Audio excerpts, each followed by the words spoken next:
Hi guys, welcome. Good morning here in Sydney. I don't know how many people are watching via the YouTube live stream. We may never find out. Oh, actually, we could if there are any comments. Anyway, let's not worry about that. Let's consider this a test.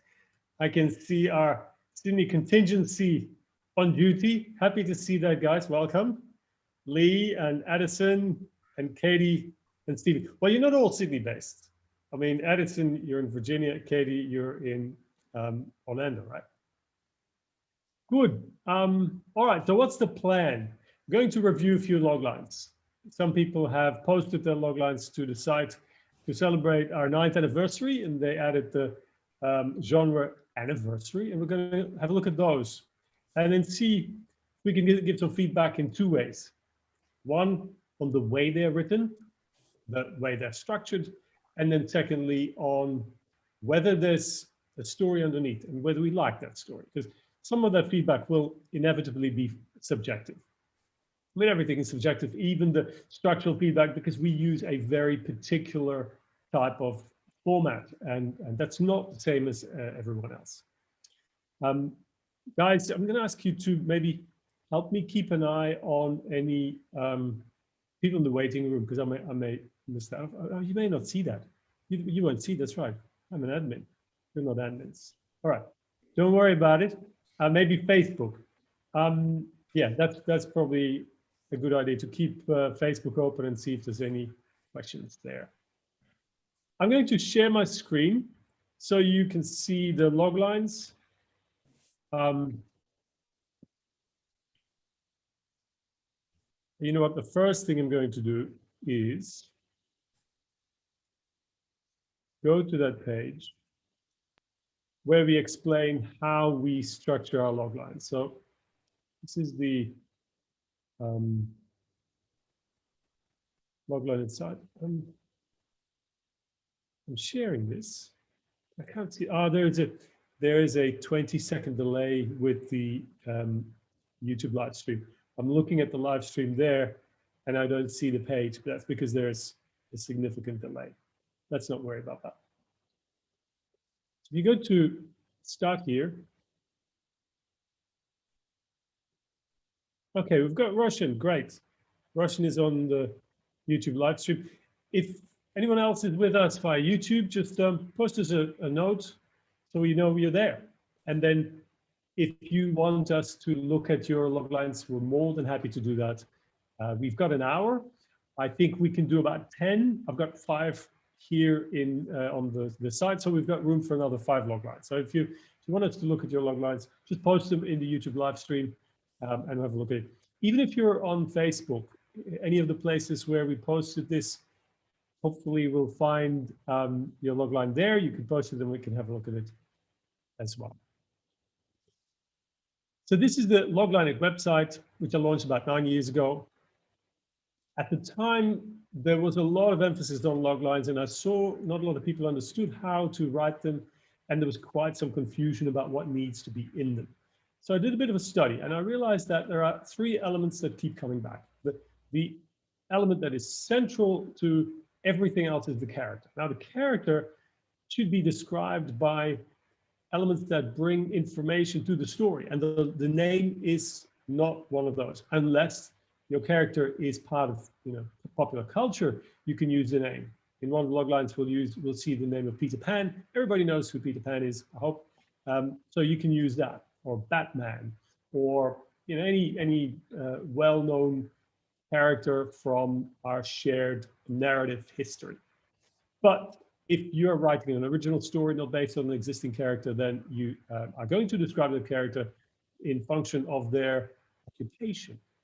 What they do in the story. It could be a headmaster, it could be a mother, it could be a computer nerd, depending on what their function is going to be in the story. Actually, we need to go to formula, not start here. Formula, that's the page where we need to be. And I call it formula because it is quite formulaic. So character central, then the character needs to have a motivation to act. Stories are all about action. Screen stories are about what characters do in order to achieve something. And We learn about the character by what they do. It's how a character behaves that tells us something about their psychology. Because psychology is just that, it's study of behavior. So in stories, we want to see actions. We want characters to act in a certain way, and that action then will become the center of the story. In order to get to that action, the character needs to be motivated. What is it that makes them act? And that we call the event. It's usually a catalyst within the story, early in the story, that makes them act. So we've got character, we've got event, and we've got action. Action is the central part. In a feature film, we'll call it the second act. The event is the catalyst. It's what motivates the character to act. So those are three essential elements of the logline. On top of that, we can build theme, we can build stakes, antagonists, and whatever you need to entice the reader about your story idea. So the formula I've got here is when a character is confronted with a major event, she or he must do the action or goal. And if we apply that to, say, Jaws, I always go back to Jaws, when a shark kills a swimmer, a small town chief sheriff must stop the killing monster, something along those lines. That's a really simple one. You can go more complex, say Inception. Inception has a central character, Dom Cobb. He's a dream security expert or a dream thief. And the action he does is inception. He must plant an idea in the mind of the son of a dying business mogul. That's the action. Now, what's the event? He is given the option to see his children again. So if he's successful, he will be reunited with his children. He's outlawed, and he cannot go back to his children. So by doing the action, he can make that happen. So that's the motivation, that's the event, it's the job that comes to him. So if we build a logline for Inception, it'd be something along the lines when a dream security expert or a dream thief is offered the chance to see his children again, he must plant an idea inside the dream of a dying business mogul's son. So a bit more complex. Now, I keep it fairly formulaic because this is not the type of logline that we're going to show an audience. We're writers, we try to perfect our stories. We use these loglines primarily in the course of development. You can still use it when you communicate with industry insiders who understand loglines. To speak with an audience, they're probably too technical and too dry. The audience will probably need a little bit more, and that's where we go to the half page or the paragraph synopsis. All right, now we want to see examples of loglines. We've got 7,112 on the site right now. Just go to the homepage. And there's one. An ocean-loving Swedish girl teams up with a trans teen, her mother, and a rebellious teenager to find answers to her husband's fatal accident while working fruit picking. What they dumb over is the dirty underbelly of the working visa program, putting all their lives in danger. So this is a very long sentence, and immediately we struggle to put it into that format. In a minute, we're going to look at it and see if we can make sense of it and then give our opinion. Let's see if everyone is still with us. Oh, am I not sharing the wrong page? Yeah. Unless I bring this here in reshare. Okay, let's see. You guys still with me? Cool.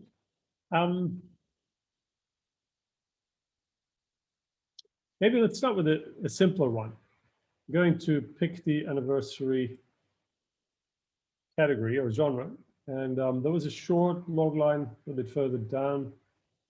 And we'll start with that one in terms of our formal feedback. There we go, the bottom one. Now, if and when you're going to post your logline on the site, you don't need to put quotation marks. Now, David Ho here has a few loglines. He's gone back to all the log lines he posted 2 years back and made them the anniversary category. That's great. So we can have a look at them as well. So this one was posted last year, about a year ago.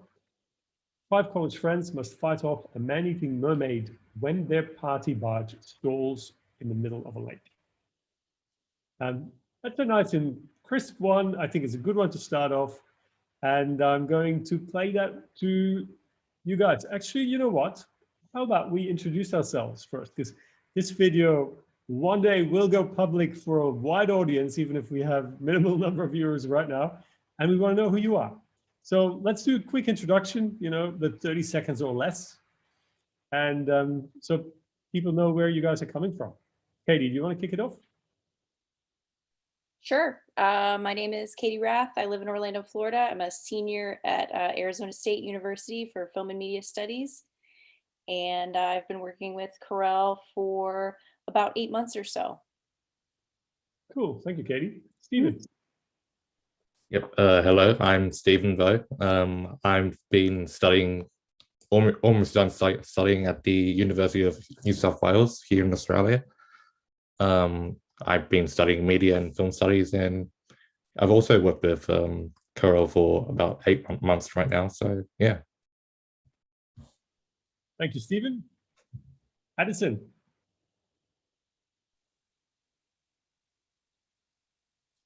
You're a video expert, but we can't get any audio. So I don't know what's happening there. Maybe turn on the, maybe, you know, you are unmuted, so that's not the issue. I can see that there's no muted microphone icon, so that on Zoom, everything should be fine. Maybe it's just your connection. You know, don't worry about it. How about you type it into the chat in a few words? All right, it's a multimedia event here. We have many ways of communicating. So just type in the chat and I'll read it out for those who are on YouTube because they can't see our chat. And then we go to Lee. Hi, I'm Livero Alfieri. People call me Lee or Liv sometimes for short. I'm a graduate of GMC Academy, the film course. I'm into screenwriting and directing, and I'm the newest member of Karel's team at the moment. And I enjoy everything story related when it comes to film. I'm not the most technical person, but yeah, that's why I'm into this, like log lines, how to communicate ideas and all that. Thank you, Lee. And you guys are here because you're good. I know you're good because I've worked with you for a long time.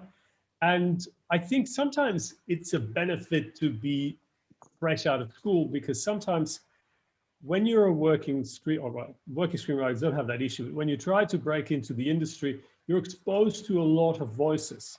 And over time, you may get a little bit confused. When you start writing, you might get set in your own way. So I'm hoping that people who watch this video who have been writing for a while might still find some value here. I'm going to read out what Addison wrote. Hey all, I'm Addison Cole from Virginia. I'm studying media arts and design at James Madison University. I've been interning in Karel's business for about 3 months now. Interning with Karel, that's it. For 3 months. Cool. All right, so the thing about approaching log lines from a formula is it makes things easier. You don't have to worry about a million other considerations. We kind of narrow down the issues. Maybe it's a little bit the Blink approach. If you're familiar with Malcolm Gladwell's book, Blink, where he demonstrates that sometimes when you have to make a decision or when you diagnose something, by looking at a few critical elements, you often come to a better, more reliable result than to look at a myriad of different issues. And I'll never forget one example he gave was about a medical institute that had to cut down costs. And it meant that they couldn't diagnose patients on the, say, 22 different aspects of a particular condition. And they had to narrow down that to only 5. And that was obviously potentially catastrophic because I think it had to do with heart diseases and cardiovascular diseases. And they were very concerned that because of that cost cutting, people would lose their lives. If you're not going to properly investigate what's going on, then obviously there's a greater risk attached. So they had to go down from, say, as in any case, a two-figure number of criteria or symptoms down to only 5 or 7. And to their amazement, the result was effectively more reliable.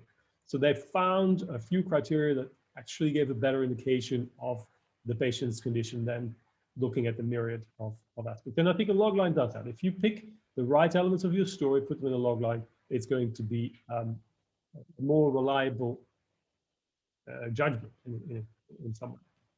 All right, back to David Ho's logline. 5 college friends must fight off a man-eating mermaid when their party barge stalls in the middle of a lake. Sometimes I reread the logline, particularly when they're longer, a few times in order to properly grasp it. Addison is having some issues with video. Oh yeah, maybe the audio will work. That's a good idea. Let's give that a try. In the meantime, is there anyone volunteering to give us some feedback to that first logline? Any ideas?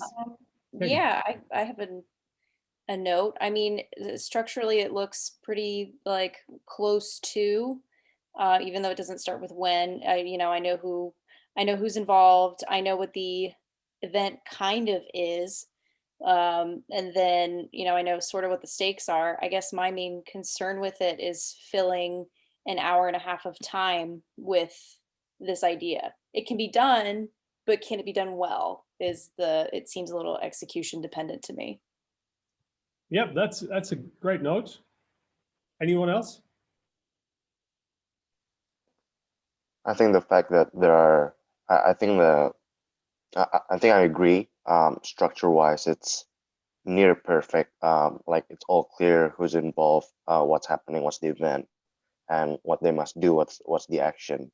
It's a pretty straightforward story, and I think I agree with Katie. It's very execution dependent because with such a simple story, it usually depends on like the execution of it. How do you keep the audience engaged throughout when it's just set in a party barge stall in the middle of the lake? And also, but I think that there's a lot to explore here, considering that there's 5 college friends, and I think there's a lot of character dynamics that can be explored. Maybe the conflicts is not the mermaid is not the only conflict there. There's an internal conflict in between the characters. I think it's very interesting. There's a lot to explore. Thank you, Lee. I think that makes a lot of sense. You're absolutely right in most accounts. I'm trying to get a simpler way of getting just that logline on the screen in order to make it less distracting. Let's see if I can do that. Guys, what you could also do, if you have anything to share, you can just put it in the chat and then I'll come to you via the microphone. Okay, it's jumping from one screen to the, oh, okay. Now it's there. It's very exciting what's going on here. If only I could share that with you guys. Zoom share now. I think I want a new share. That's what I want. Here we go. Yeah, that's some big. All right. As I said, while Steven and Alice, if you wish, you can put some notes in the chat and I'll come to you later. In the meantime, I'll give you my feedback. Now, also, feel free to tell me whether or not you would watch the film and why. I would, first of all, single out one character. It's easier to tell the story more clearly by putting one character at the fore. Even if you look at the Hangout, that's a multi-protagonist story. There's one character central, and it's not Bradley Cooper, so it's the doctor, the dentist. I think his name is Stu. He goes through the greatest change, and that's ultimately what structures that story. I think what also gives the story some resonance, made it successful. There is some discussion. I think this is interesting to address now at the beginning of this this live event. If you check out the Logline website, some people addressed the format in terms of think that event of front. Some people say you don't need that event. Others say you don't need to have that up front because most important in a story is the action. The reason why I want that event in the logline and I want it up front, twofold. First of all, as I explained at the beginning, it provides the motivation. We want to know why characters act. In this case, the barge stalls. That's what triggers the story. And then obviously the mermaid appears. But when the barge stalls, that's the first problem. And that then motivates everything that follows. Secondly, why would I prefer to have it up front? Because here we start with the action. 5 college friends must fight off a menacing mermaid. As a beginning writer, it's really good practice to think sequentially, to tell your story in order it happens on the screen, so that when you tell the story, you communicate it, we see it unrolling before our eyes in the same order that it will be on the screen. And that gives us the same sort of experience. So you could say when their party barge stalls in the middle of a lake, 5 college friends, now you want to know what's going to happen. Let's fight off man-eating mermaid.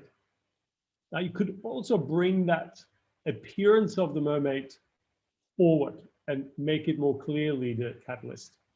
When a man-eating mermaid appears after their party barge stalls in the middle of a lake, and now you're prompted to give us a bit more detail. And I think what Katie and Lee said, right now there's not a lot for us to play with to sustain a full-length 2-act, the second act, whether it is a feature or TV episode, who knows. So obviously they're going to have to fight off the mermaid, but how are you going to sustain that? So maybe if you put the appearance of the man-eating mermaid at the front, then you have a little bit to play with still in that second act. Then, they must use their college wits, whatever. You can play with character and give us a bit more detail about what may happen in that second act. Now, I must give you guys a disclaimer. I'm not a native English speaker. I can handle this logline, but sometimes I have to really look up things to see what words mean, what phrases mean. And that, I think, indicates that a logline is somewhat narrower, because if you are selling a story for the mainstream, for a larger audience, it's good to know or to make sure that people get every element of your logline. I don't mind looking things up. I love learning, but I'm just giving you the disclaimer here. If I need to think twice before I give you feedback, so maybe that's the reason. Right, so we spend a few minutes on this logline. What we sometimes do is give alternatives, suggest a different wording to make the sentence clearer. What we try to avoid is to steer the story in a different direction. And when you give feedback to loglines, sometimes that's hard. If you don't like the story, you kind of want the story to go in a way that you would watch it. But when you give feedback to a writer, you've got to respect their choices in the bigger picture. And sometimes it's hard to, keep those choices to yourself. And I'm guilty of that as well. Anyone else wishing to add to this one? It's not shared. Oh, it is shared. Yeah. Let's move on to the next. Let's stop sharing this one. Oh, we've got some viewers on the YouTube channel. That's great. We've got Janie. Welcome, Janie, Stephanie, and who else? It seems to be it. We've got Janie, Stephanie, and Roshan. And let's see if there's a logline there. Okay. Oh yeah, so that you guys are not seeing everything. Yeah, I can see your comments. Stephanie, you're in Adelaide. Stephanie, you've missed the first 19 minutes. That means that you've only just tuned in. So we haven't missed much. We've only done one logline. Okay. Janie says, I can never get these things to work. Oh, well, we're in the same boat with you. Hopefully the boat doesn't stall and is managing mermaids. Yeah, okay, so Stephanie says, the example that's posted, the 5 close friends, doesn't identify a protagonist or any stakes. So I don't assess it as a good logline. Needs more work. Now, Stephanie, I think the stakes are there. I think, being eaten, I would say that is negative stake. Unless you have some bizarre fetish where you think that's a great thing to be eaten. I think stakes are okay, but I think you're absolutely right about identifying the main character.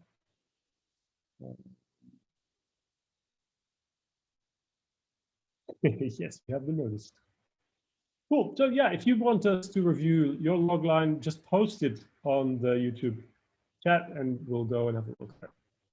Meantime, we're going back to Logline It. Logline It, if you're not familiar with the website, it's logline.it.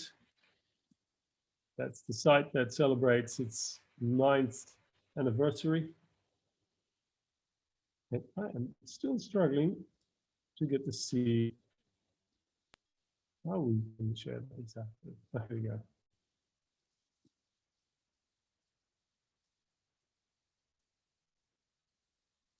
No, it has disappeared. Yeah, all right. I'm going to type it in again and then bring it onto the screen that I'm sharing. There we go. And then I'll share my second screen and then it should be fine. Yeah, so what went wrong initially is I had scheduled this live stream to connect with Zoom, but when I launched the Zoom call, it connected with the subtitling service that I usually use for my master classes, which is Otter. And I couldn't seem to connect it with the originally scheduled YouTube call. Sorry. So I'm looking at you guys. Can you see the Logline It site as a shared page? Yeah. Yeah. Okay. Cool. Because again, it takes 20 minutes, 20 seconds before it hits the YouTube live stream. All right, let's tackle that first logline there, the ocean-loving Swedish girl, the one that has 2 sentences. See if we can crack that and get the essence out of it. Ocean-loving Swedish girl teams up with a trans teen, her mother, and a rebellious teenager to find answer to her husband's fatal accident while fruit picking. What they dumb over is the dirty underbelly of the working visa program, putting all their lives in danger. Yeah, I think that's a meaty one in the sense that needs a lot of work. To me, it's confusing. I need to read it like 5 times before anything is coming through. That's not a good thing. We need to get it into 1 sentence, and we need to figure out what are the essential parts. And here is the first instance of where I'm not sure whether this is proper English or not. Dumb, I didn't know the phrase dumbing over. And if that is something, I have a suspicion that there's a B missing. Dumb as in, D-U-M-B, dumb over. I'll leave that to you guys. Any of you native English speakers, just let me know what you think about that. So I would expect for the main character to be up front, and that then would be the ocean-loving Swedish girl. Interestingly, ocean-loving doesn't really bring anything dramatic. Usually we try to describe our characters in terms of what is going to make it hard for them to achieve their goal. So if she's ocean-loving and desert-hating and the story sets in the desert, then that works, but there's none of that here, I believe. But she teams up with a trans teen, and mind the language, team up, trans teen. We're going into serious alliteration territory, and that doesn't always work because it distracts.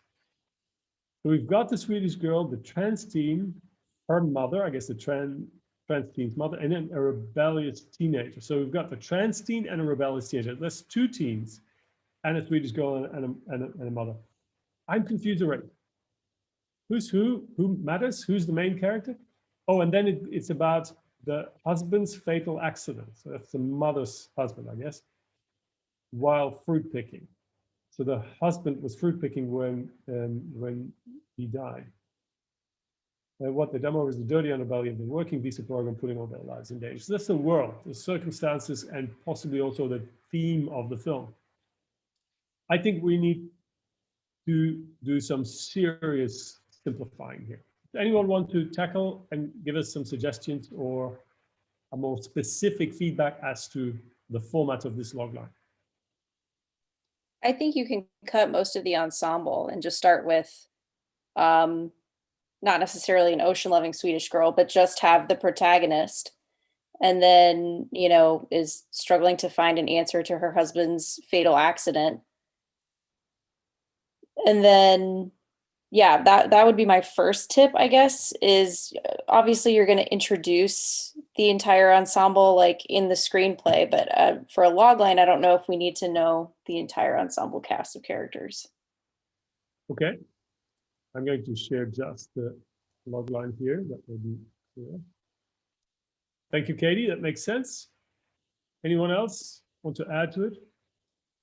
Yeah, I think the wording makes it a little difficult to discern who's who and whatnot. And so, yeah, I am currently confused as to if the husband is married to the girl or the mother. So, yeah, so, yeah. Yeah, if the girl is a teenager, then probably it's rather the mother. Roshan says it's for a TV series. Yeah, apparently, if we look at the detail, there is a lot more detail in that post on Logline It, and that would probably help us building a more effective logline. But let's work with what we've got here. I think another important thing to keep in mind is to really convey the motivation, like what the motivation is and what the central plot is. And again, like following that Act 1, Act 2 structure. So is discovering this underbelly of the working visa program, is that the motivation? Like, is that why they're doing this? Or is that kind of the part 2 or Act 2 of it all? Yeah, I think it's a good question. I think here the fatal accident may have happened a while ago and there was never anything suspicious, and maybe now she found out something about this industry that kind of reopened the case in a way, and now she's going to investigate. But in terms of, if we're going to pick this apart a little bit further, this is really world. So I'm going to put this aside because this is nothing about action, event, or character. So I'm going to put this aside. So the husband's fatal accident, that the husband, if I understand well, is the Swedish girl's father. Okay, so it's about her father who died during fruit picking. That could be under suspicious circumstances. So you could do this like this: when suspicious circumstances, I was going to say surface, but then we're again alliterating a little bit too much. Suspicious circumstances surface. So emerge about the death of her father during fruit picking, and then you can say, I know it's not a Swedish girl, but the question is, where is the relevance of the fact that she's ocean loving? I don't see that here. So unless there is a clear relevance in the logline, I will leave that out. So a Swedish girl teams up with a trans teen. And I think singling out that the teen is trans, I think that is a minefield, because why would you distinguish the trans teen from the rebellious teenager? It's a red flag for typecasting and then using that for dramatic purposes, which you may do, but in the logline, I think it does more harm than anything else. So it teams up with two teenagers. Does it say in the description if the trans teen is the rebellious teenager? Because I'm understanding it as two different teenagers. So do I. Yeah. So she teams up with her mother and two friends. Where do the others come? Where do they come from otherwise? right? With two friends, with her mother and two friends to investigate. Would it be possible to just take out her mother and a rebellious teenager? So it just goes, a Swedish girl teams up with a trans teen to find answer to her husband's fatal accident. Yeah, but I thought it was the father. Maybe I'm, Oh, right. I'm gonna I look think at her- I was thinking what that do our friends on YouTube say? Yeah, so stuff is not done. Sounds okay. and I was thinking that the husband was like the husband of the Swedish girl, not her father. I think that is the case. I think the husband is the husband of the Swedish girl, Yeah, that's what I was. and Okay. then she teams up with a trans teen, another teen who is rebellious, Yeah, and then her mother, which I don't know refers to the Swedish girl or the trans teen's So I think mother. from Roshan's comment on YouTube, it appears that this is from an existing TV show. Where she says a black Swedish girl loses her new husband on arriving in Australia. But it may well be from an existing TV show. So, and in that case, it would be, I think what Roshan says is very close to working logline. When a black Swedish girl loses her new husband on arriving in Australia, she must investigate the dirty fruit picking industry or the dirty working visa program, something along those lines.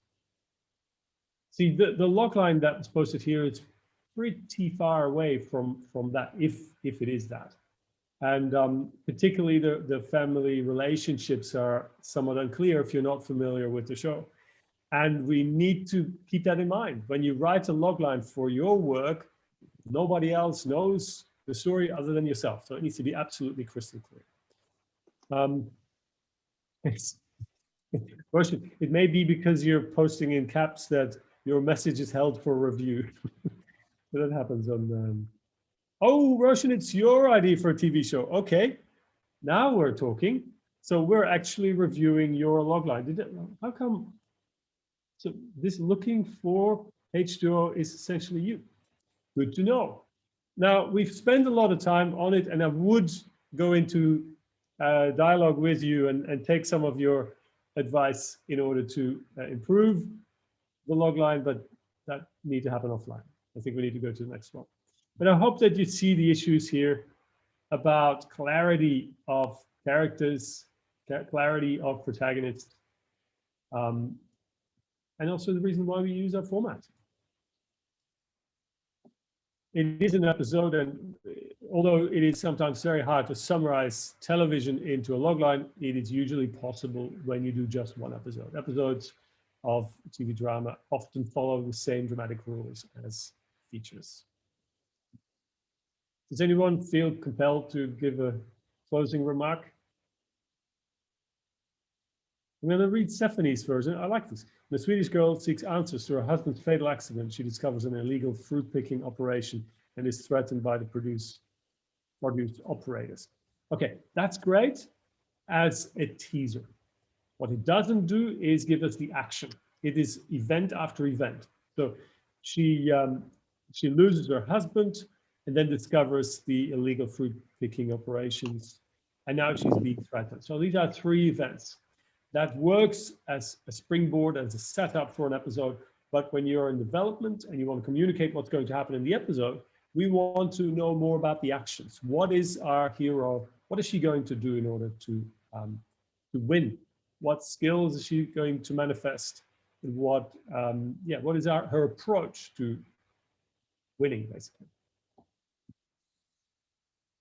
That was a meaty one. Thank you, Roshan. It's a good one.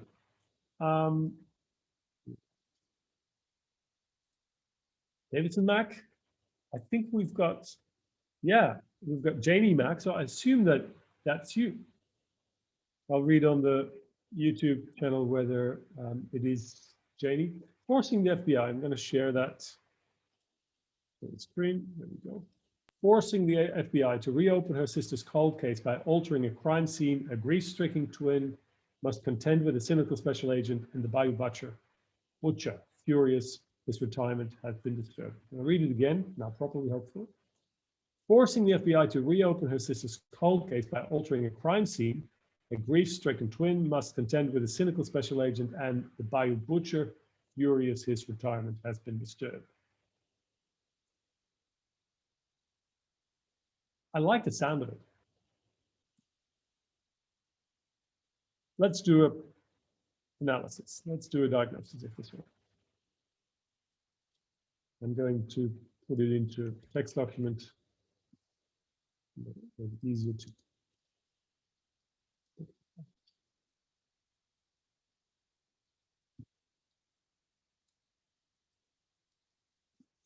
I'm going to share that. So we have less distraction.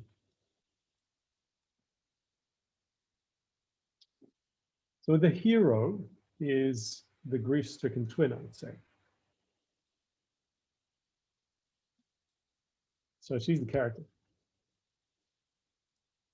The action is she must contend with the cynical special agent and the Bayou butcher.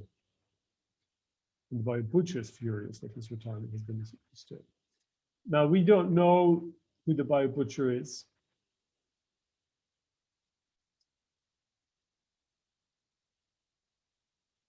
Although I assume he's another agent being called out of retirement.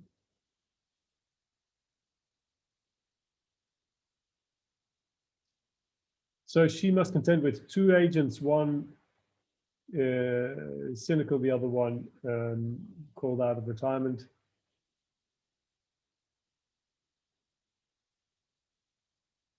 I guess that's unique. Usually it's only one, and they both have a reason to not jump on board wholeheartedly.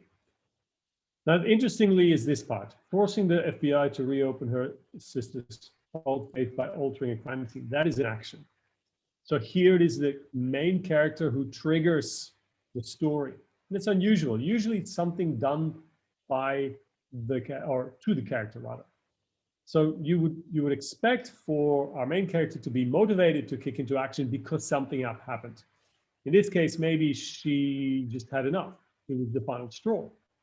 But what is the final straw?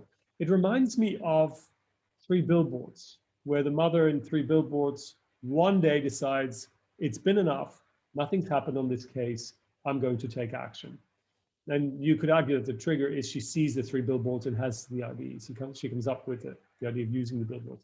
Here, there's no real clear motivation for the why now. Why is she acting now?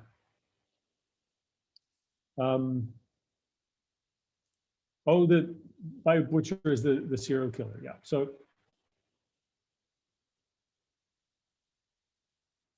if you say must contend with these two, it feels like they're on the same level.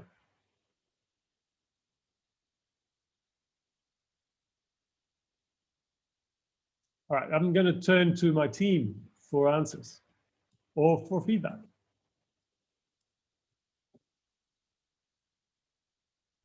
I mean, I would definitely watch this.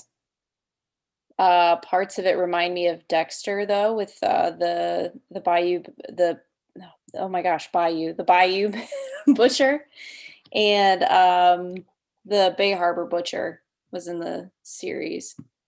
So it does kind of remind me of that a little bit. And Bayou butcher can be a little bit difficult to say, but I would definitely watch it for sure. Jenny says, here's another verse. She says, years after losing her sister to a serial killer, a grief-stricken twin stumbles across the body of a dead hiker. There's your event. There's your event. That's the trigger. She sees the opportunity to alter the scene, forcing the FBI to reopen the Bayou butcher case. Only the Bayou butcher doesn't find the imitation flattering in the least. There's good stuff there. It's definitely story-wise, it's intriguing. I think it's just about clarity in the logline. I would definitely include the finding a dead body part, because that seems to be, I could be using the wrong phrasing, but that seems to be the motivation as to why she would force the FBI to reopen her sister's cold case. Yep. And in a way, if you look at it from the perspective of that main character, it's a bigger deal to find a dead body. That's the first thing that happens. And then she's going to alter the crime scene. Yeah, well, you know, that's a close next. But I'd say finding that body, that's definitely where the story starts.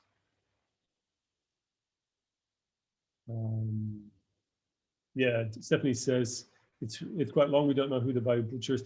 Now, Bayou Butcher, it sounds a bit like it could be a serial killer, but I was confused by putting him together with that special agent. And you know, sometimes you have detectives who have. I mean, think about Dirty Harry. I mean, calling Dirty Harry a butcher wouldn't be too much of a stretch.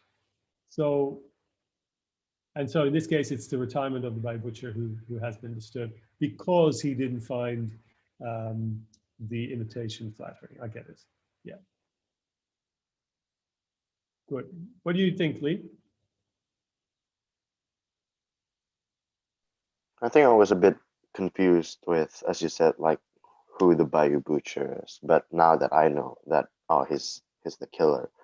Yeah, it's good stuff. It's pretty interesting. And as you said before, it's very important to put the dead body in the logline. And as of now, I feel like it's not too clear where where the story is going, just based on this logline here, like must contend with a cynical special agent. Yes, like you can sort of imagine it, the character dynamics between the twin and special agent, but then what would happen between her and the Bayou Butcher? Is the killer going after her now?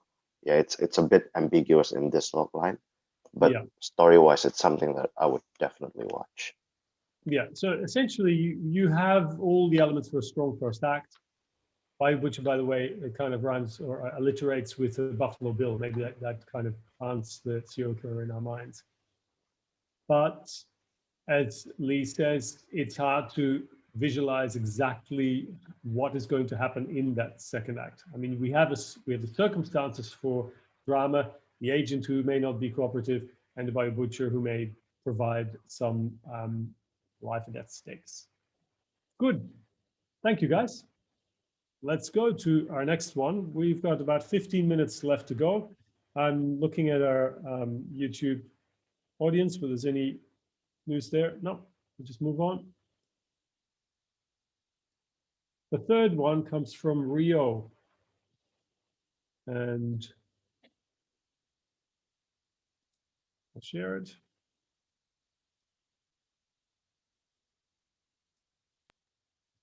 When a famous young teenager singer with a very compassionate heart for others is confronted by an action that emotionally destroys her relationship with her family, she must decide either to stay for the love of her life or just walk away. An interesting one because it has issues that we come across in loglines quite often. So structurally, it's almost perfect. It starts with when. We have a character, the famous young teenager singer, with a very compassionate heart for others. We have an event. She's confronted by an action that emotionally destroys her relationship with her family. And then, sorry, that's the event. And then we have an action. She must decide either to stay for the love of her life or just walk away. So Rio is following our structure to the letter, to a T, perfectly. However, underneath, it's not working. There are still some other criteria about writing loglines that make this one problematic. Who would like to go first? Yeah, right now it's pretty vague as to what not only what the action is, but also why it matters. And yeah. Very good point. In a logline, you need to be specific. Even though you want to aim for a short sentence, you still need to give us hard information. An action that emotionally destroys her relationship with the family is just too vague. We want to know exactly what that is. If it's a good action, if it's interesting, that will help your story. Now, the use of the word action is also misleading.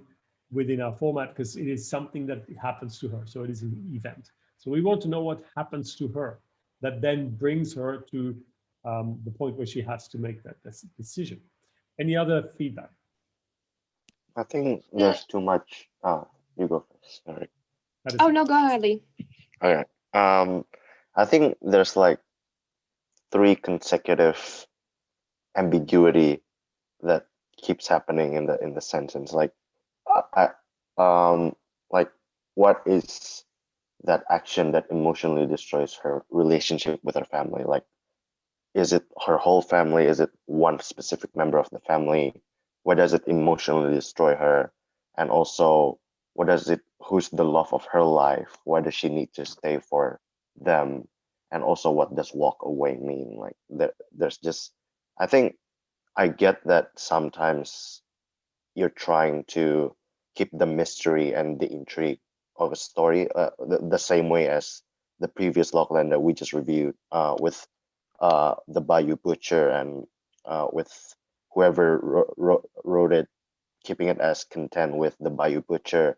They're trying to keep it ambiguous, intriguing. I get that sometimes there's mystery, but then I think for this one, there's just way too much ambiguity one after the other. Yeah, And Lee, you've touched on something really important. Emerging screenwriters, beginning screenwriters often overestimate the importance of intrigue and mystery. They're going to keep things vague deliberately because they believe that that will make things interesting. The opposite is true. In development, you need to be specific. You need to tell us what it is going to be. Once you have a film, the film is there. You can tease the audience. That is a very different dynamic. Here you need to convince readers, producers, agents that you have the goods, and that means you need to be specific in the words you're using. I think it's obvious that whoever's writing this is trying to, like, it's focusing more on the aesthetic and the vibe of the film and like how it's a character journey, how it's very like, rather than focusing on the plot, like this happens. But yeah, I think some clarity needs to be made. And I think the thing that threw me off here is how her action doesn't seem to like match with the event. Like, yes, something happens that emotionally destroyed her, but how does it relate to the love of her life? And again, what does walk away mean? Like, there's just way too many things that doesn't seem to connect for me. Thank you, Lee. Addison, what would you like to add? I completely agree with that, Lee. I think what kind of along the same lines as you were saying, I want to know what the connection is in the relationship to the family and to the love of her life. Like, is the love of her life in her family? Is it a husband? Is it a boyfriend? I think just nailing that down and getting the specifics would really help this. But Lee, yeah, I completely agree with everything you just said. Yeah, thank you, Addison. It brings us to another critical issue with this logline that you find with quite a few if you look at the website. A decision is not necessarily an action. A decision is invisible, it happens in our mind. And in this case, the good thing about it is it's a dilemma. So she has to choose between her family or the love of her life. I think that should be the real dilemma. Here, it is a bit confusing. It sounds like the love of her life is in the family, which maybe not exactly what you want to suggest. But so the option is to stay or to leave. And either way, she's going to lose something. She's going to sacrifice something. So that's strong. So it's a dilemma. But the decision is only one moment. Once that decision is made, that conflict is over. So we want to understand, where is the drama in this film? Is the film about what's going to happen after walking away or after staying? Or is it all the things that lead up to her decision? And is the decision going to be in the third act? So either way, it's not clear what sort of film this is going to be, what is going to constitute the main action in this film. So again, a lack of precision, a lack of detail about what we should expect in terms of the type of film this is. Now I want to go back to the character. She's a famous young teenage singer with a very compassionate heart. Remember what I said about describing characters in terms of their flaws rather than their strengths? Here, obviously, she's emotionally distraught after this action, but that's not necessarily a character trait. We want to know what the snapshot psychology of the character is at the beginning of the story. I'm going to have a look at the YouTube feedback so far.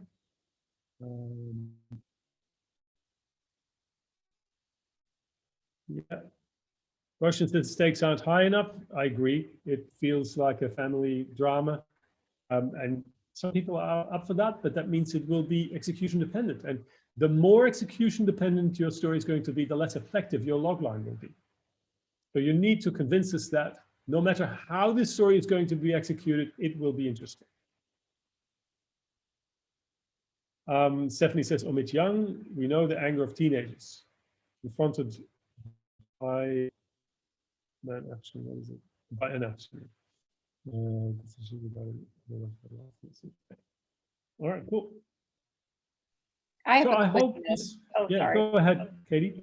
Sorry, just a quick thing, and I might be a little off base with this, but with what you were saying about characters, I don't know if making her famous is always the right thing to do, because I don't think that that would make her very relatable.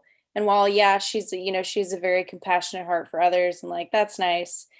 But like the more famous or rich or whatever that you make somebody, it's just kind of like, oh, boohoo, you got into some emotional turmoil. That's so sad, but you're still famous. Like it's I don't know.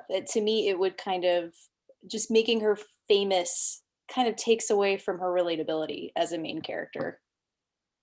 And it makes her a little too shiny, a little too perfect. Good point. Yeah, ordinary people in extraordinary circumstances, usually what we expect. Last night I saw the film Nobody with Bob Odenkirk, and it starts off as an ordinary guy. That's an interesting one. Maybe we should conclude today with the logline. Have you seen, any of you seen that film? No. I have. Yeah, it's pretty good. Yeah. Have you? Yeah. I think we should give it a shot. How about we try to concoct a logline for that film? Because there's an interesting challenge with that one. We'll talk about it in a minute. But I saw Stephanie saying she meant age, not anger. And absolutely true. You need to be concise. A good logline is clear, concise, and colorful. And if you're like me, you struggle putting together an exciting logline because you struggle with, using the language in a fun way, or you lack time to do that. At least it's got to be clear and concise. And what concise means, you cut out all the facts. Anything that you can cut out without losing critical information, you must cut. So young teenage singer, the young has to go.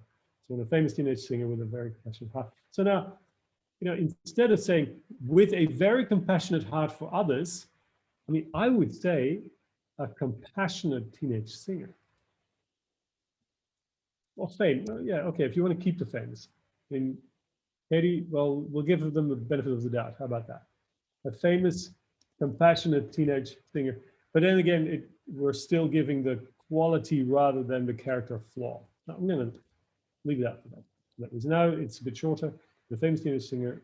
So then we want to know what happens to her, and then she had to do something. She had to do something, not just decide. Decide is a moment. That's not a film, right? So let's see if we can put together a logline for the movie Nobody and entice everyone present to go see it. Because Steven liked it, I liked it. Now we need to see if we can communicate that in the logline, all right? I thought about it for a bit, and it is a challenge here, Steven. Yeah. It's going to be, so how much are you going to give away? My answer will be, we're going to give away more than you would to the audience. So suppose we're working on this film and we want to sell it. So blank slate here. Who's the main character? The main character. How would you describe him? Is he an ordinary guy, or are we going to give away what he really is? I would say he's a retired assassin turned family man. Fantastic. Yeah. You capture both.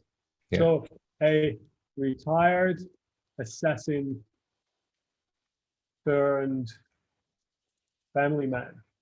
Wonderful. I struggled with that one. I think you need to give the essence of his part, because that is means essentially a John Wick type of guy, and you cannot sell that to producers without giving that away, because that is the essence of the story. So retired assassin turned family man. I had something along the lines of a violent sleeper agent or something like that. He's still doing some stuff, you know, he's still on that radio. So, and it feels like he can be reactivated, the drop of a hat, which really happened. So I call him a violent sleeper, operative or agent, whatever. But I like this one, retired assassin turned family man. Now, what's the event? What happens at the beginning of the story that gives the motivation? Well, right now it's difficult for me because there is the robbery at the beginning of the film. But then later there's the Russian mobster who decides to come after him and his family. So that's way into the story. Yeah. And here what we need to do is we need to identify, or at least distinguish between what sets up his character and where things start to be different. The home invasion at the beginning, the robbery, his response to that is his ordinary life. That is who he has become, which is hiding who he really is. He's not living his life. It's almost like a little bit like The Incredibles. He's a superhero who hasn't been able to use his powers, and he's a bit frustrated about that.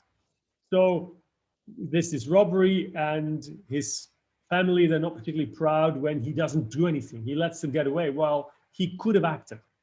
And then later we obviously understand why that is. In that instance, the robbery is not the direct catalyst for his actions. Robbery basically shows us who he is today.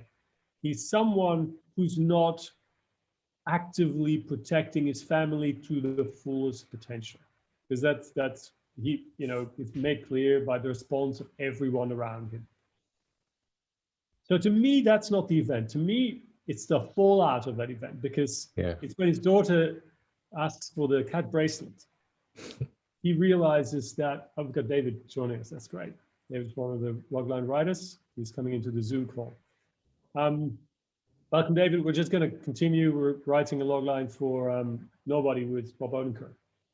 So it's the fallout of the home invasion, because he goes to find the robbers first. They don't have the bracelet. On the way back on the bus is when he witnesses these gangsters harass a woman, and that's when he decides to react. So I'd say when the fallout of the home invasion leads to the wrath of a Russian crime lord, something along those lines, I think that's the event.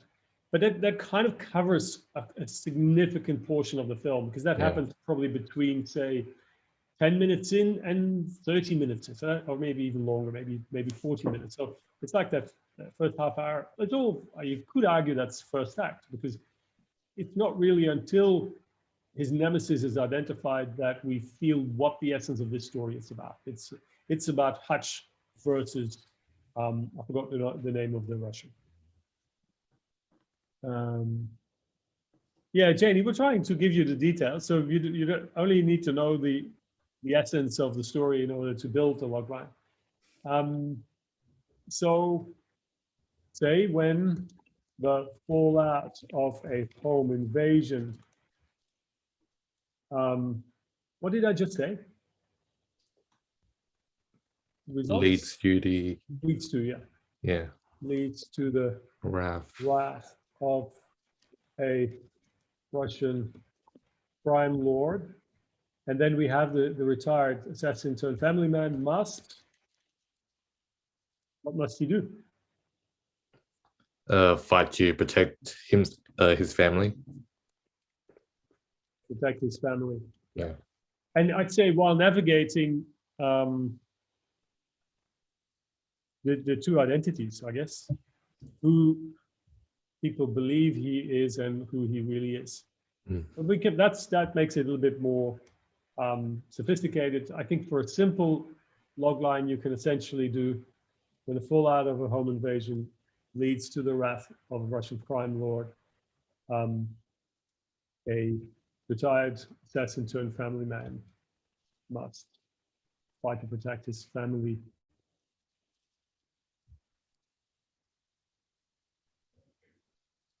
Any suggestions here? Anyone?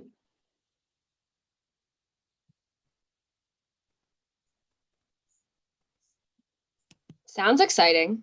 Sounds like a good adventure. You know what makes it exciting? Is it because it's Bob Odenkirk? Yeah. I was gonna say, now I have to see it. Yeah, he's great. Yeah. He's great. And I read a review, and you know how he's been compared physically to Kevin Costner.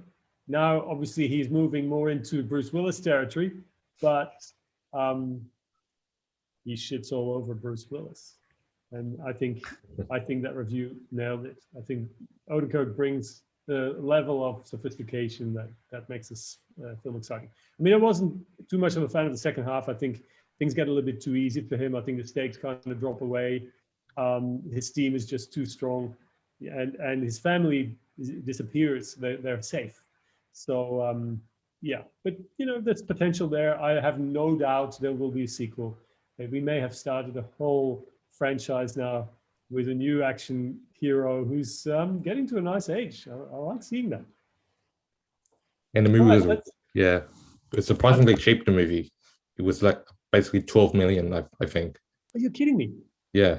Oh wow! Kudos to the director.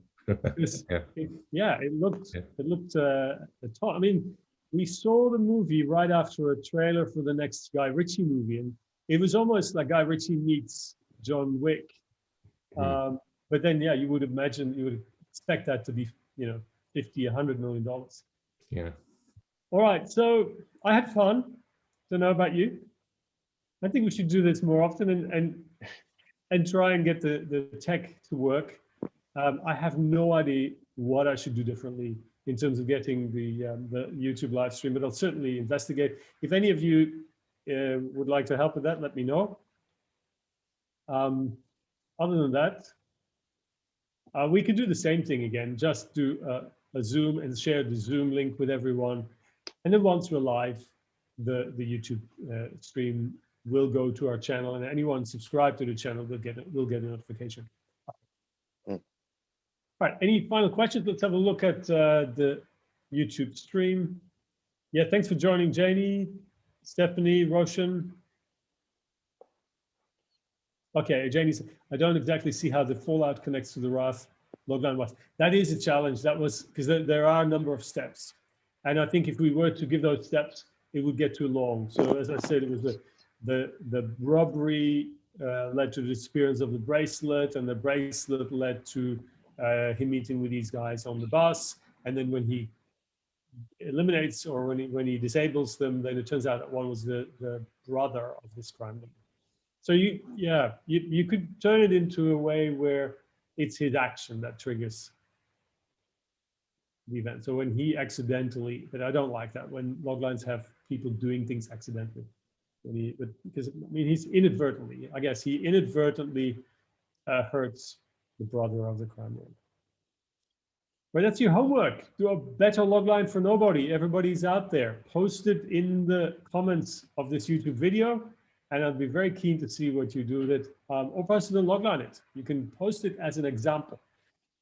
Just to wrap up, Logline is the website where you can learn about writing loglines, or where you can post your own and get feedback from others. In return, we ask you to review other people's loglines, and it's an opportunity to learn and to grow. Some people have concerns about the safety of having your ideas exposed, and I would say, well, you know, as you're learning, there's probably greater benefit in learning from feedback than there is a risk of your ideas being stolen, and mostly people are not out there to collect other people's ideas, because most people think that theirs are the best. Check out the other links in our YouTube video, because after this event. There'll be some information about the weekly masterclasses we run in the immersion screenwriting course.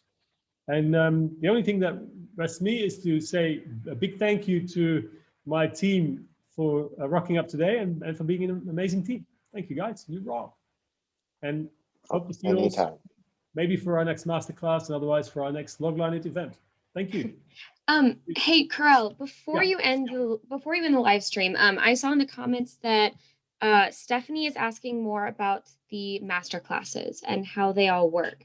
I don't know if you just wanted to submit a little, like the link to your website or say something about that. Well, you know, that is the whole purpose of these events. And thank you for asking the question, Addison.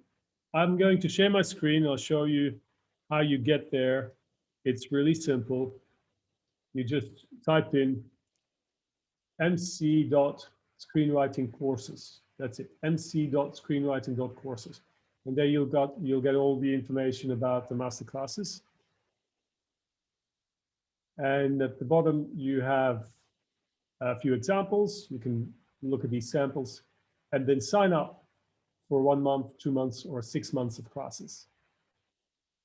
And most people who sign up for 2 months stay in and extend for 6 months. I have writers who've been with me now for a year. One of them is a best-selling novelist who told me that she was asked by her publisher to write 1 book per year instead of 1 book every 2 years.